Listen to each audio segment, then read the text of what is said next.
Hello, welcome to the New Stack Makers, a podcast where we talk about at-scale application development, deployment, and management.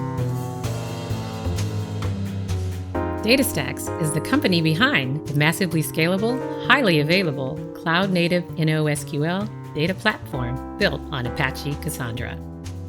Datastax gives users and enterprises the freedom to run data in any cloud at global scale with zero downtime and zero lock-in.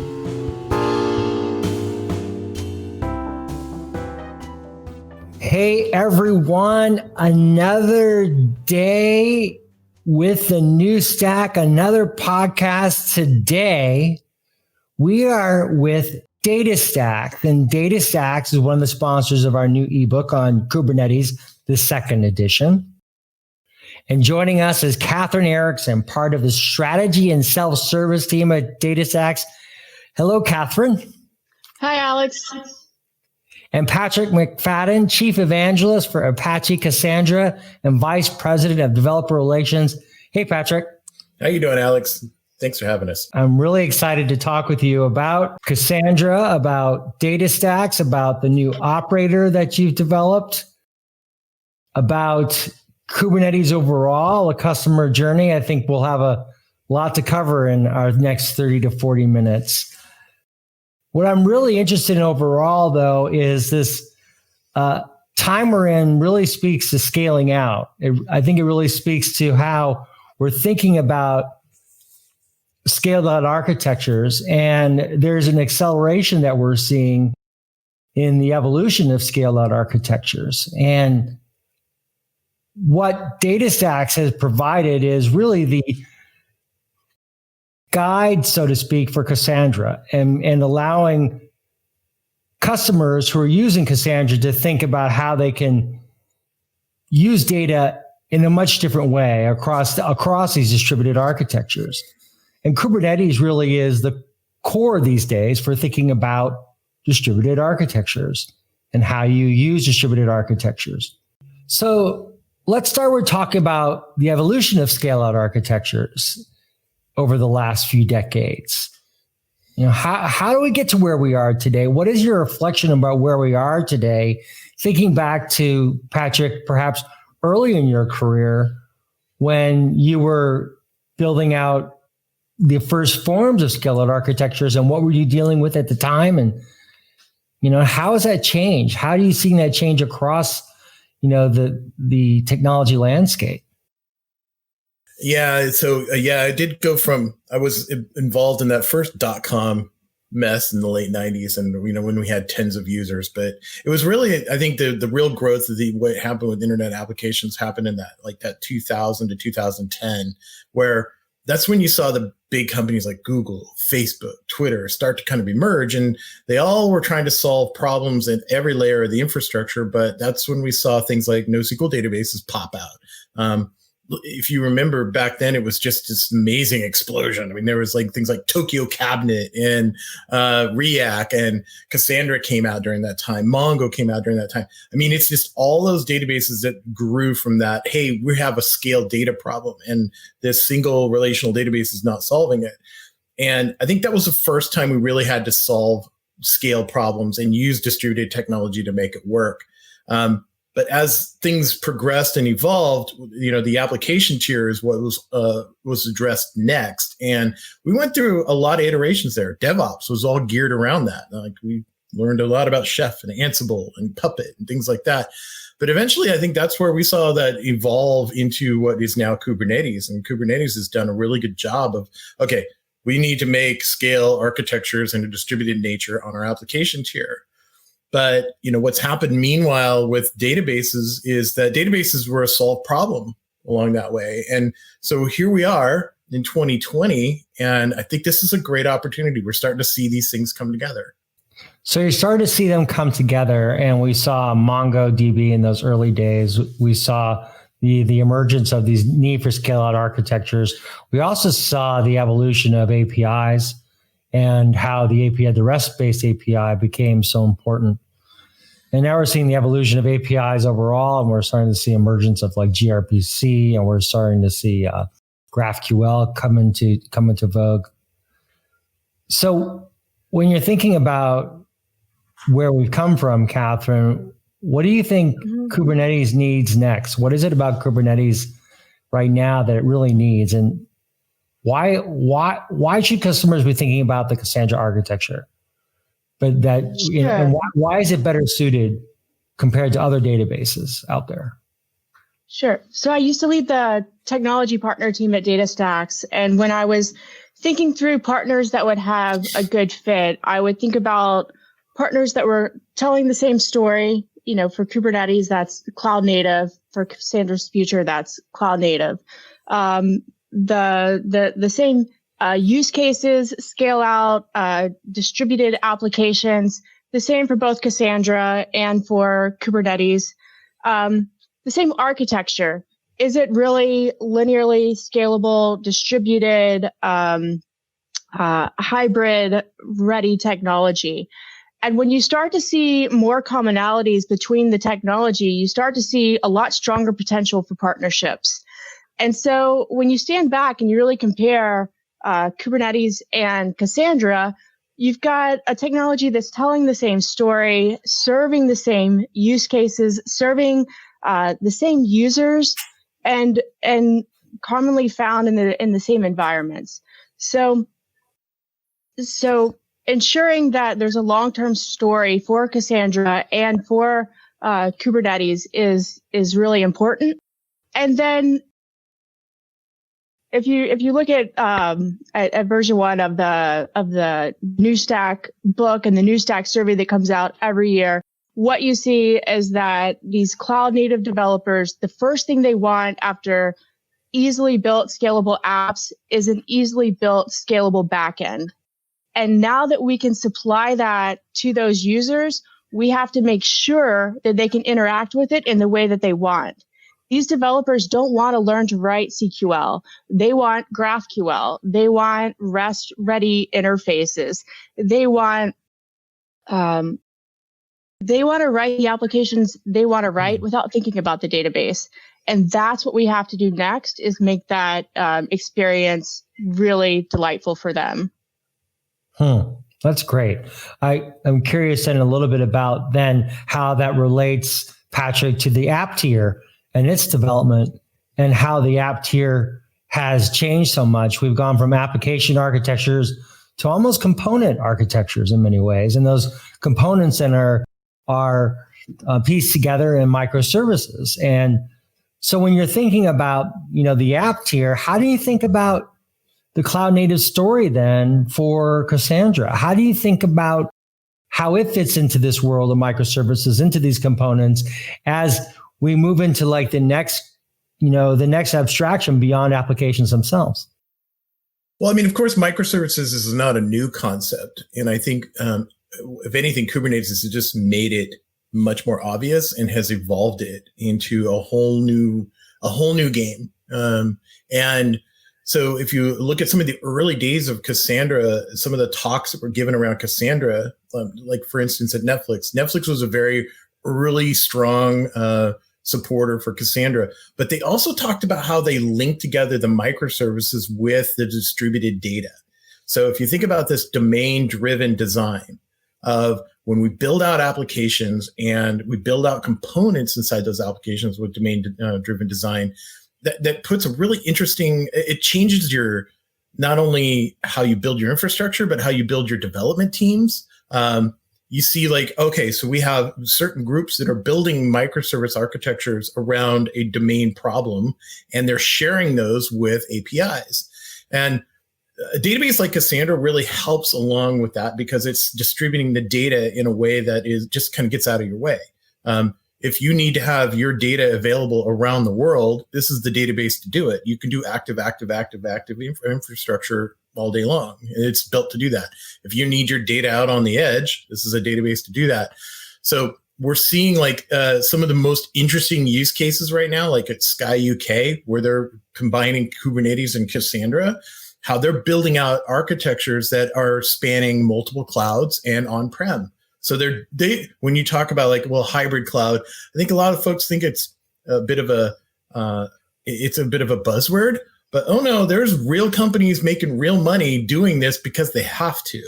And it's being fueled by this microservice thing that, where we could distribute our APIs anywhere and then persist that data and have stateful data everywhere we go. Yeah, I'll say that with microservices, we're seeing a lot of times you want to create a stack and say, this is the next this or the next this kind of stack. With microservices, you had this ideal where you didn't need a single source of truth. You would find the fit for purpose solution for each part of the application. And what we're really seeing with our customers, Sky included, is that managing a lot of fit for purpose applications is still a lot of work. Kubernetes makes that so much easier.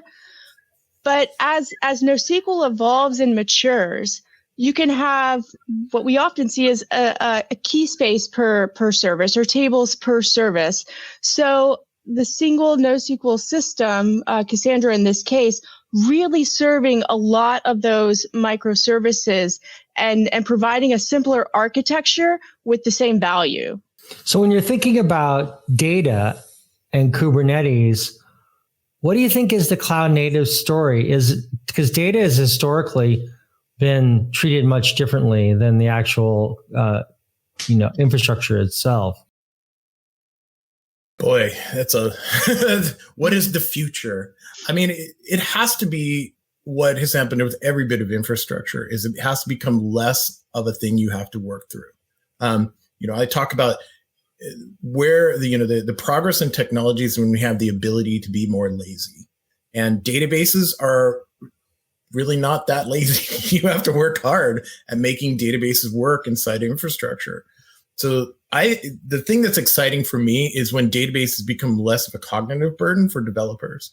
They're just using data, and they're using data effectively. They're writing entity-based applications using React or Angular or something like that, and not really even thinking a whole lot about like, wow, I wonder if I got that index correct, or this query sure could use a couple more joins or outer joins, or it just makes me sad when I see an application developer trying to extract value out of some business problem, and they spend a week trying to perfect an SQL query, which it's just, or they have a meeting with DBAs like, how can I make my query 10 milliseconds faster? And they start playing around with explain plan.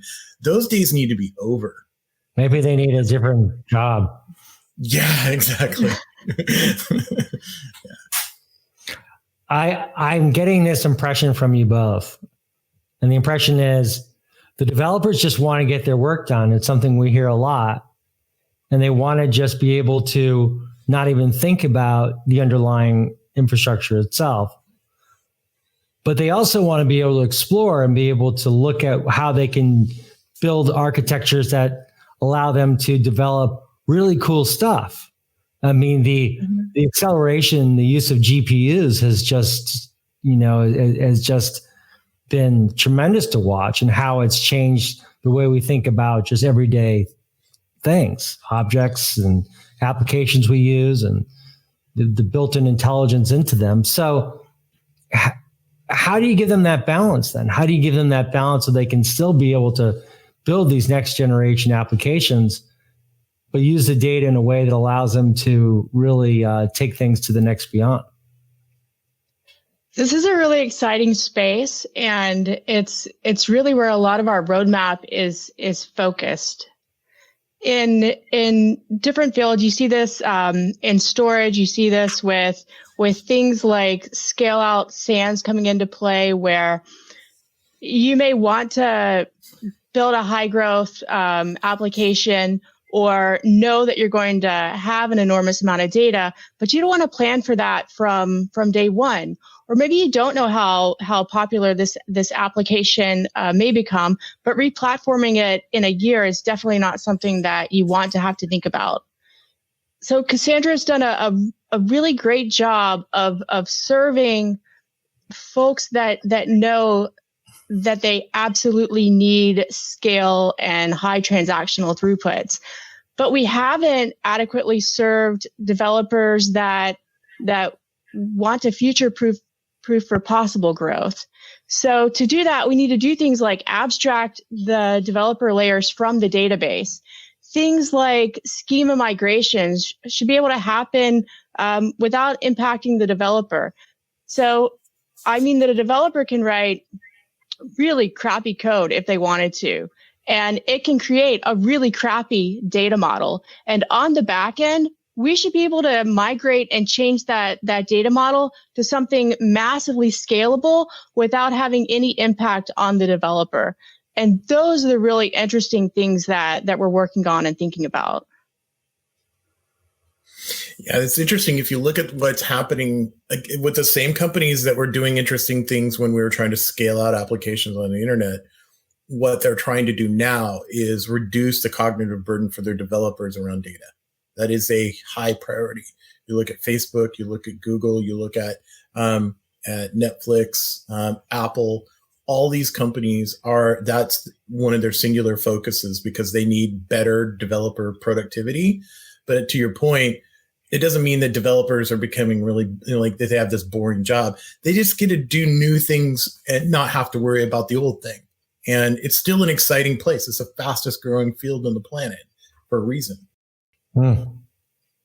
And when you're thinking about this for your community out there, these developers who you want them to not have to think too much about the query, not think too much about the actual, the underlying architecture. What is it that you're looking for in Kubernetes that you want to build upon that allows for that? Stateful sets, for instance, have been talked about for a long time. Mm-hmm. Cassandra is great at scale, but it still has required a lot of manual intervention for certain tasks. And Kubernetes is this, robotic operator for a lot of Cassandra tasks. Let's say that you want to, we know the types of failures that we see in hardware, and the ability to recover from those failures without any manual intervention, the ability for a system to orchestrate rolling restarts instead of humans, the ability to anticipate load and scale as you need. These are all things that Kubernetes really offloads from Cassandra operators and makes their life a lot easier. And then to Patrick's point, just like with the developers, if you're not focused on the more complicated task, there's so much more interesting stuff that you can do. Yeah, I use this acronym. I'm borrowing an acronym that's already in place. SRE: scalable, reliable, elastic. And that's cloud native. I think if you ask any developer, do you want to build an application that's not elastic or not scalable or not resilient? I think they would probably say no, or leave me alone. I'm using my Visual Basic. So either one, but those three things, the S, the R, the E, that is what we're trying to drive towards, and getting parity between what Cassandra is very scalable, reliable, maybe not as elastic. I think that's one of the weak points, but that's something that's something we're working hard on changing. Elastic meaning not scale up, scales up great, scaling down. What happens whenever you don't need it? And, building that into a database means that now you have less trade-offs as a developer. I want the S, the R, and the E. Don't give me a lot of, don't make me have to have a whiteboard session with 20 people to sort out what technology I'm going to use. Make it obvious for me. And I think that's where we're coming together. This cloud native data is just obvious. Obvious. And so maybe, Kathryn, you can talk to the obvious. What are some of the things that should be obvious? You should be able to start with, let's say, 3 nodes. And as your application scales, so should the data backend. You shouldn't have to worry about if a data model that works great for smaller use cases is going to scale or have, wider, larger partitions as the application becomes more popular. You shouldn't have to take a 2-week course in data modeling just to be able to successfully, build an application. you really shouldn't have to think of the complexity of the connections between the code that you're writing and how it scales, and independently think of the data backing it and how it scales. These things should scale and move together, and you should be able to think about them holistically. When you're thinking about that, and you mentioned the back end, and Patrick, I'm asking you this question specifically about the open sourcing of the back end. And I know that in your recent service that you announced that open sourcing the back end served as a priority. I'm curious why, and how does that suit the developer who is looking for this cognitive leap? I'm assuming you're talking about the operator here. Yeah. But there's more to it. But wait, there's more. But right now, the operator is really a key part of this. And, operators in general have done a really good job of bringing, they're like ambassadors for Kubernetes. And they're bringing technology that has been developed outside of the Kubernetes ecosystem and bringing them into the world of Kubernetes in a way that, is a translation. And so if you look at how many operators are out there and what they do, there's just an absolute explosion of them. Go to Operator Hub and you're going to be there for a while. But for Cassandra, what we wanted to do is create that, get closer parity. So when you create your deployment YAML that you're going to put in, or you're building a Helm chart or however you deploy your application, it's all tucked into one place. One of the things we don't want to have is this separation of concerns where, well, we have our Cassandra team over here, and here's the IP address for that. And then here we're going to build our Kubernetes application over here, putting it all in one place. But the operator that we are working on now, and actually also in the project, we're working on a common Cassandra operator in the project, is to make it so that you can do more with less. You don't need a massive team of engineers to run your Cassandra cluster. That you have a lot of the smarts have been built into what needs to happen. The operator is the analogy of a robot. I think is great. Like it's, it's the Roomba of my data center. Although I don't know if I really like that analogy too much because my Roomba isn't really that super smart. Let's take it up a notch. But it's thinking about like, okay, I can deploy some really complex distributed applications with a minimum amount of people to do it. And I think that's the promise. And just for background for people, the Datastax Kubernetes operator for Apache Cassandra, it automates a process of deploying and managing open source Apache Cassandra or Datastax Enterprise in that Kubernetes environment. And we know what Kubernetes is. And so that operator's role is to then take care of a lot of these tasks so those developers can make that cognitive leap. Kathryn, is that a fair assessment? I think it's fair. I think if you take a step back and say, what's the simple reason here that we're doing this? Cassandra needs to meet developers where they are. You shouldn't have to call your ops team to try out a new use case. You shouldn't have to know how to deploy a cluster just to start writing code. This is how developers have told us that they want to interact with the product. It should be easy to install, easy to use, easy to burn and try out new use cases. They should be able to deploy it in AWS the same way they do in Azure, the same way they do on-prem. And the easiest way for us to give them all of those things is just to say, here's your operator. And when you're thinking about the language that people are familiar with, who are developers, who do not have that background, as you're saying, and would have to take courses to learn, they'd have to be able to go on a pretty steep learning curve. How do you keep the learning curve relatively flat? Does that come in when you start to think about the interfaces themselves for the Cassandra service? We really start to think about what is table stakes functionality for any database. And as NoSQL matures, make sure that we have an easy answer to all of the table stakes functionality.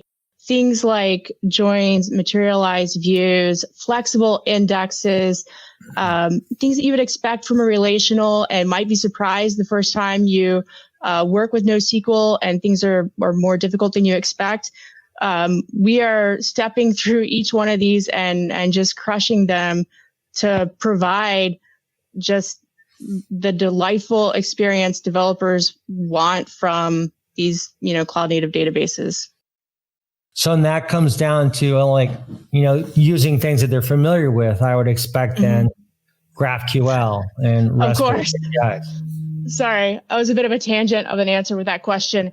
Yes, developers want GraphQL, and they want Go. They want modern languages. They want to take some production schema, upload it, and say, "Give me a REST interface and let me get started." With things like separation of the development layer from the Cassandra backend, we can really accommodate any of these options for developers now. Now, Patrick, Cassandra is pretty powerful, and it's been around for a long time, as you were saying earlier.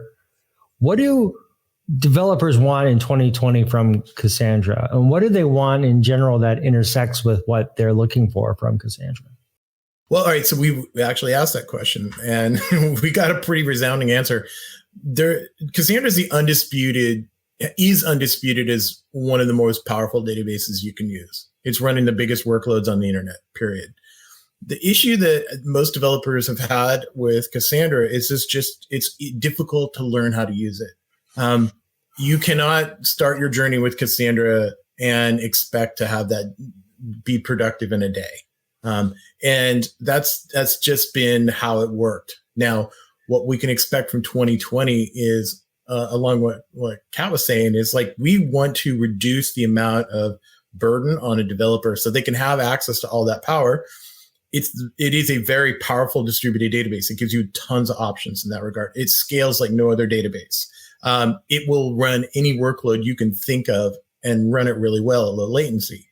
But it doesn't mean anything if I don't know how to use it, or I get stuck or broken.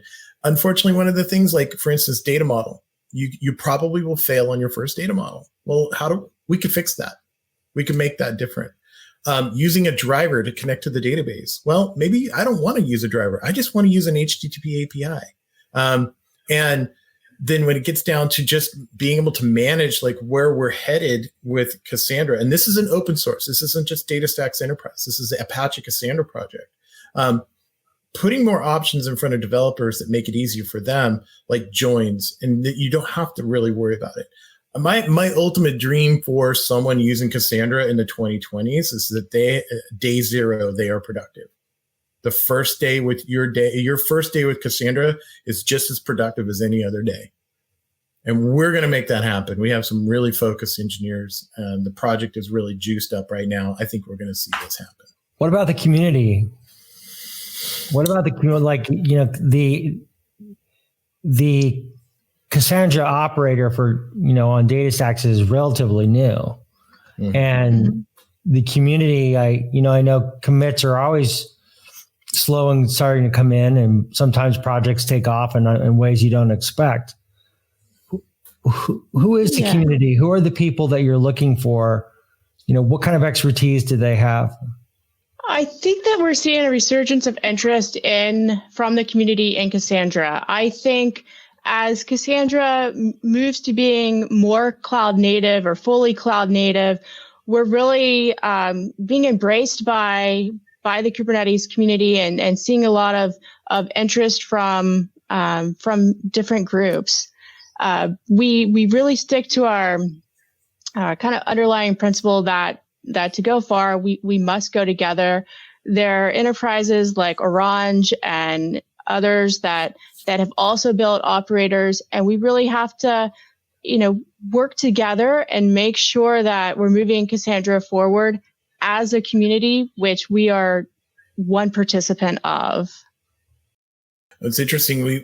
I have to say, we have some evidence behind this resurgence. The folks at Sky said something very obvious. It was fun because I like to hear it, which is if you're using data with Kubernetes, because what other database would you use besides Cassandra? And we've been doing workshops on building cloud native applications with Cassandra, and we have over 10,000 people coming to those. That's an enormous load of people, and most of them are new Cassandra users, because it's like, a great restaurant that it used to be a secret. Now it's the word's getting out. And as we're seeing more developers build these cloud native applications and using technology like Kubernetes, they're like, oh, I need a database that can keep up with this. Oh, this has been around the whole time. Welcome to the team. So our community is really juicing up right now. I'm really excited.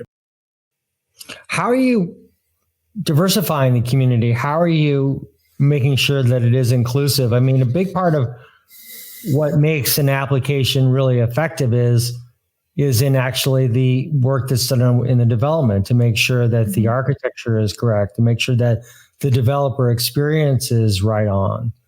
And a lot of that comes down to like having people who are building that technology, building that architecture, who have different viewpoints, have different life perspectives, who come from different backgrounds.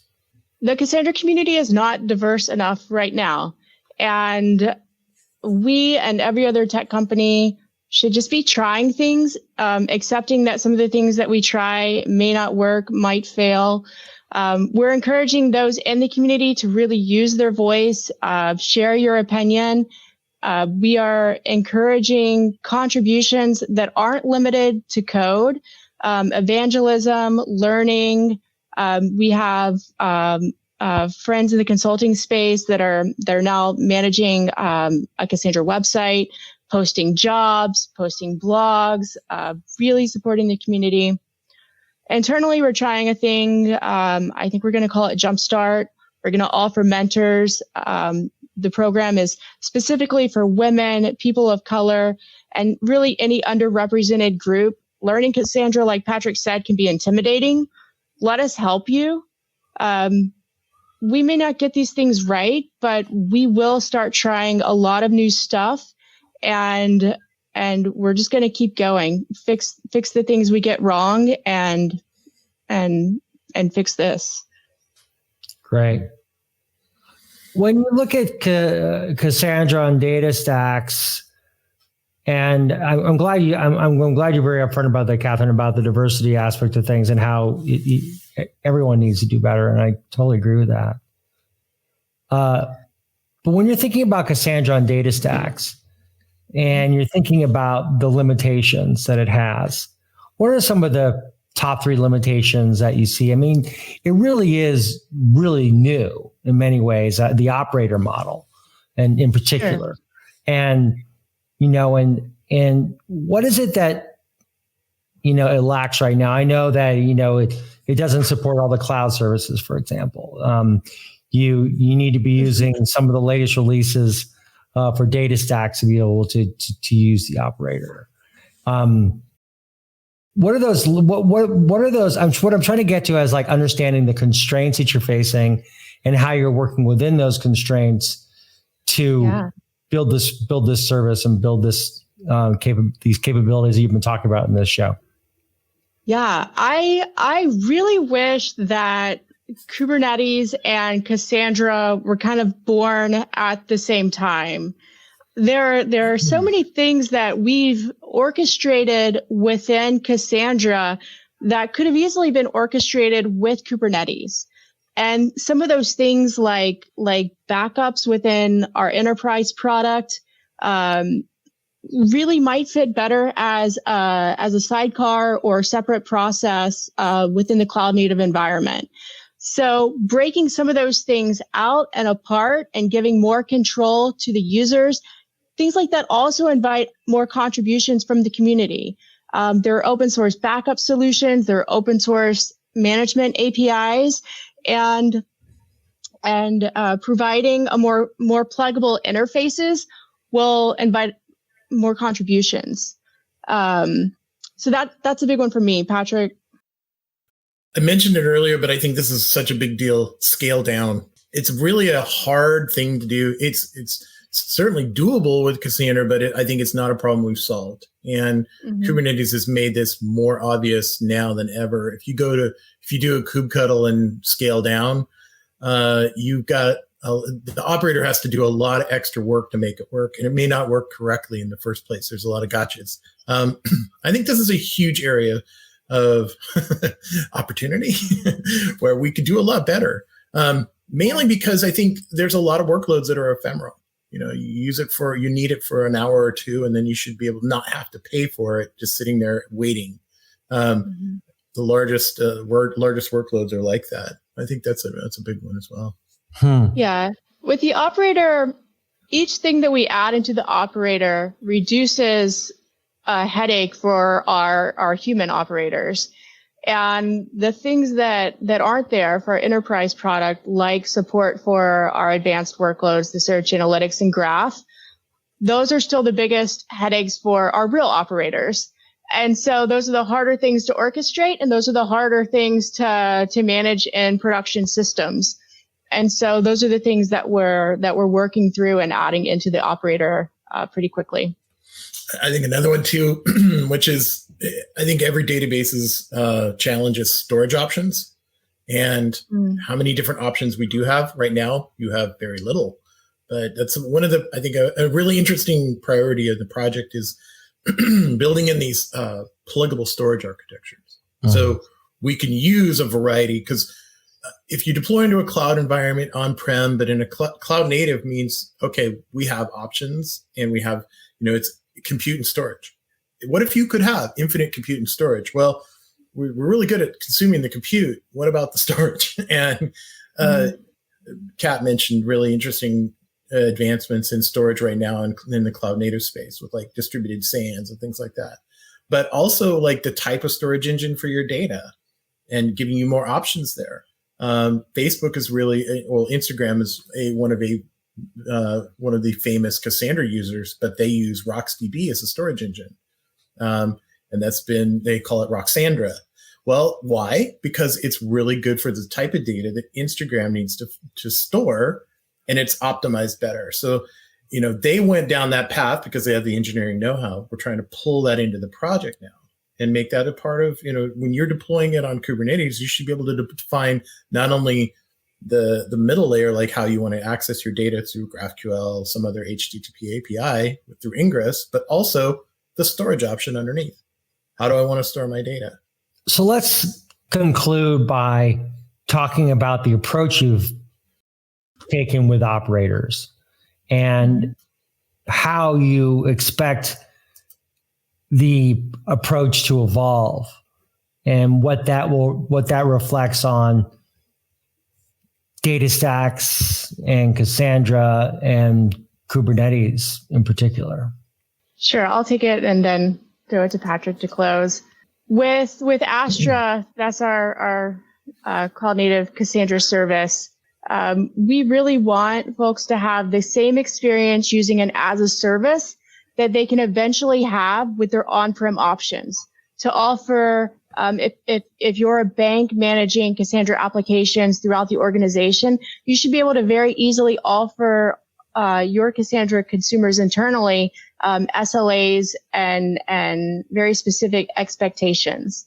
And so everything that we're building into the operator, we're really thinking through how to provide a ubiquitous experience in Astra, our cloud, on-prem deployments, and self-managed cloud deployments as well.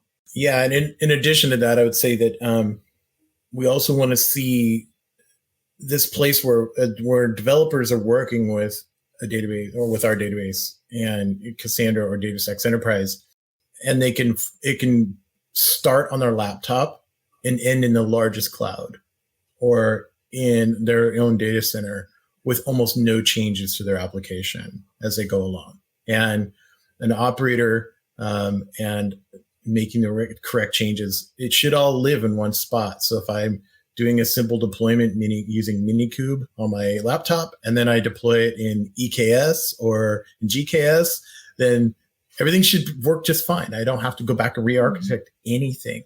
And That's one of the really strong, I think one of the things we're driving towards, it has a strong promise for developers. Like, yes, I don't have to re-architect anything. Thank you.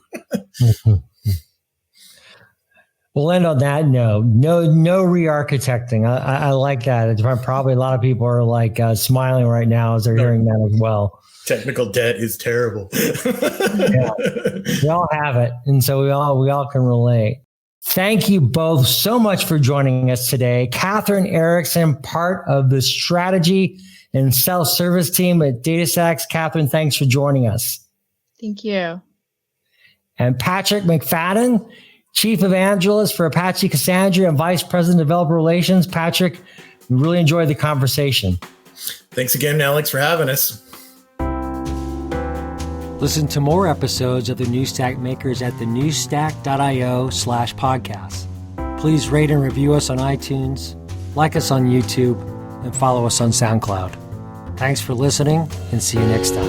Datastax is the company behind the massively scalable, highly available, cloud-native NoSQL data platform built on Apache Cassandra. Datastax gives users and enterprises the freedom to run data in any cloud at global scale with zero downtime and zero lock-in.